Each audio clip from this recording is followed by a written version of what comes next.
discussion একটা ডিবেটে যাচ্ছে it is not এই রেকর্ডিং এর বিষয় না কথা বললে তো আমার ভাই ভাইরাল হয়ে যায় কথা বলতে যাচ্ছি না স্যার এখানে আমি কিছু যোগ করতে চাচ্ছিলাম স্যার আমি যখন সদ্য জয়েন করেছি 2024 সালে তখন আমি ক্লাসরুমে যাওয়ার পর আমার যেটা মনে হয়েছে যে আমি জিনিসগুলো বুঝি কিন্তু কিভাবে ডেলিভারি দিতে হয় এ সম্পর্কে আমার একটা ন্যূনতম ট্রেনিং থাকা উচিত এবং সেটা হলে আমি আরো খুব সুন্দর করে আমার স্টুডেন্টদের বুঝিয়ে জিনিসটা পড়াতে পারতাম তাদের মানে যথেষ্ট ভালো কিছু হতো মানে একটা ক্লাস কিভাবে খুবই আকর্ষণীয় ভাবে নেওয়া যায় সেক্ষেত্রে আমরা যদি স্যার থার্ড পার্টি কোনো ইয়ার মাধ্যমে আমরা ট্রেনিং এর ব্যবস্থা করতে পারি সাবজেক্ট ওয়াইজ তাহলে এটা স্যার খুবই উপকার হয় স্যার আমি ডিজি 9 হিসাবে স্যার ডিসকাশন একটা ডিবেটে যাচ্ছে ইট ইজ নট এই রেকর্ডিং এর বিষয় না কথা বললে তো আমার ভাই ভাইরাল হয়ে যায়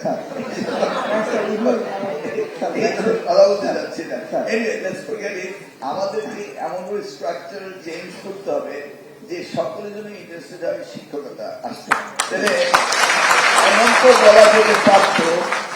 তো বলা যেতে পারতো use to 15 according to the merit list এমন তো বলা যেতে পারতো যে 1 হতে 100 পর্যন্ত যারা বিসিএস এক্সামে রেজাল্ট ভালো করবে অ্যাকর্ডিং টু দ্য লিস্ট তাদের কোনো চয়েসই থাকবে না তারা শিক্ষাই দিতে হবে তাহলে কি আর স্বাস্থ্য গ্রামে এক মসজিদে গেলাম নামাজ পড়তে মালয়েশিয়ায় শুক্রবার দিন তা নামাজ পড়তে গিয়ে দেখি যিনি ইমাম পাগড়ি পড়া উনি পাগড়ি খুলে ফেললেন নামাজের সারিতে দাঁড়িয়ে গেলেন একজন ইয়াং অফিসার হাফ শার্ট পরা ওই বোধহয় শর্ট পরে ঘুরতেছিল গ্রামের বাড়িতে সে একটা উপরে লুঙ্গি পেঁচিয়ে সে